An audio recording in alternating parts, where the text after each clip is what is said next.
Salut tout le monde, bienvenue sur ma chaîne. Moi c'est Christelle Fondy. Ici je vous partage mon expérience, les conseils, les astuces concernant Campus France. Dans cette vidéo, j'aimerais bien partager avec vous tout ce que vous devez connaître avant de postuler sur la plateforme Campus France juste après.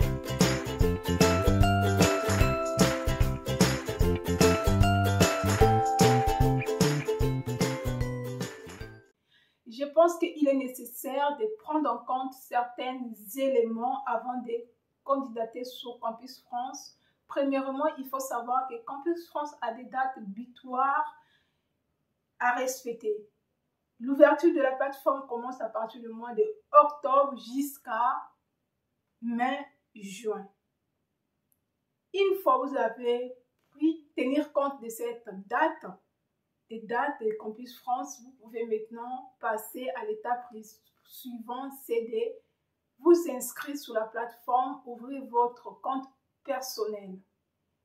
Et il faut savoir aussi sur Campus France, il y a tous les panels de formation de la première année à la deuxième année. Master, licence, jusqu'au doctorat. Et il y a aussi tous les établissements privés et publics. Il y a les frais de dossier que vous devez quitter si vous avez commencé votre procédure Campus France. Après avoir rempli des panels de formation, vous devez quitter les frais de dossier Campus France. Une fois que vous avez payé vos frais de dossier, en ce moment-là, vous pouvez maintenant passer à l'étape suivante de passer l'entretien. Mais il faut tenir compte que l'entretien, c'est le moment clé de votre candidature. C'est le moment clé parce que vous devez défendre votre projet professionnel, vos choix que vous avez faits, les motivations que vous avez mis dans votre dossier. Parce que c'est à partir de votre entretien que la personne qui va vous entretenir avec vous va émettre un avis. Cet avis-là est nécessaire pour les établissements et aussi pour l'ambassade. Si l'avis est favorable, c'est mieux pour vous, mais si l'avis est défavorable, cela peut jouer sur votre dossier, cela peut impacter votre dossier. Donc, d'où l'importance de bien rédiger votre lettre de motivation et le projet professionnel parce que la personne qui va vous poser des questions va lire votre lettre de motivation, vos projets professionnels. C'est à partir de là, il va vous poser des questions. C'est vrai qu'il peut y avoir certaines questions culture générale, mais en général, il regarde plus votre projet professionnel et la lettre de motivation. Et donc, d'où l'importance de bien rédiger et aussi d'éviter les fautes d'orthographe. Une fois c'est fait, évitez aussi de précipiter, de soumettre votre candidature à temps.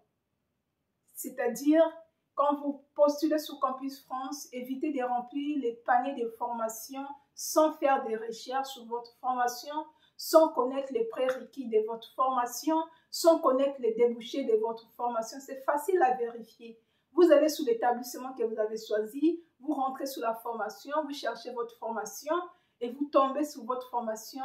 Vous allez voir la description de la formation, les prérequis de la formation, les débouchés de la formation, même le nom de votre responsable de la formation. Cela va vous permettre de mieux élaborer votre projet professionnel, de mieux écrire aussi votre lettre de motivation. En plus, il faut savoir que vous devez avoir le passeport et la pièce d'identité, l'acte de naissance avant de postuler sur Campus France. Parce que ce sont des documents importants. Et aussi la durée de validité de votre passeport. De même, avant de demander le visa, il faut savoir quelle est la durée de validité exigée par l'ambassade. Ce sont des documents administratifs qui prouvent bel et bien que vous êtes de telle nationalité et que vous êtes en vie. Et donc, il faut prendre le temps avant d'aller postuler sur Campus France, avoir tous ces papiers-là. Avoir aussi ces relevés des notes, les diplômes déjà bien scannés et respecter le format demandé par Campus France. Le format demandé par Campus France est très important de respecter ce format-là. Et si on vous demande de condenser tous vos documents sur le même fichier, c'est ce que vous devez faire.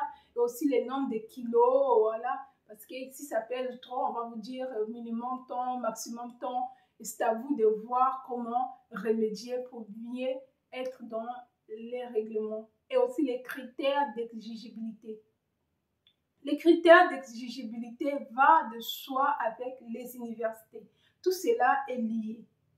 Les critères d'exigibilité est lié avec les universités. Premièrement, c'est avoir votre diplôme universitaire ou secondaire, donc le bac ou un diplôme universitaire, licence, le BTS, le master, peu importe, c'est à vous de prouver que vous êtes bien diplômé. Et aussi, on vous demande peut-être de ne pas redoubler 2 ou 3 fois. Et l'âge aussi est important. Quand vous postulez sur Campus France, l'âge étudiant en France, c'est jusqu'à 28 ans. Quand vous dépassez 28 ans, vous pouvez toujours venir étudier, mais il faut trouver et justifier votre entretien, votre formation, vos choix. Et aussi à côté, si vous avez redoublé beaucoup de fois, ou bien si vous avez arrêté vos études et vous voulez reprendre, si c'est arrêter vos études pour des raisons bien valables comme la maladie ou la maternité pour les femmes, vous pouvez à toute fois vraiment mettre l'attestation, demander une attestation médicale auprès de votre médecin ou encore justifier que vous avez mis au monde, voilà pourquoi vous avez arrêté vos études. Ce sont des éléments à laquelle vous pouvez justifier le fait que vous avez arrêté les études et vous voulez répondre. Donc voilà des choses que vous devez connaître avant de postuler. C'est très important parce que n'allez pas faire des choses sans prendre en compte certains éléments, aussi bien faire les choses, bien faire les recherches pour mieux passer son entretien. Une fois son entretien est bien passé, vous pouvez bénéficier de la sélection parce que la sélection des universités, ils regardent souvent votre entretien Campus France. Vous n'avez pas l'accès sur l'entretien ou sur la vie que Campus France a mis sur votre dossier, mais les universités, si l'ambassade aussi a le droit de regarder ce que l'agent a écrit, quelles sont des choses qu'il a remarquées sur vous, quelles sont des choses positives qu'il a remarquées sur vous. Et tout cela doit figurer sur votre dossier. Donc, c'était tout pour aujourd'hui. Je vous souhaite bonne chance pour les gens qui veulent postuler pour l'année académique 2024 à 2025. Donc, on se dit à très bientôt.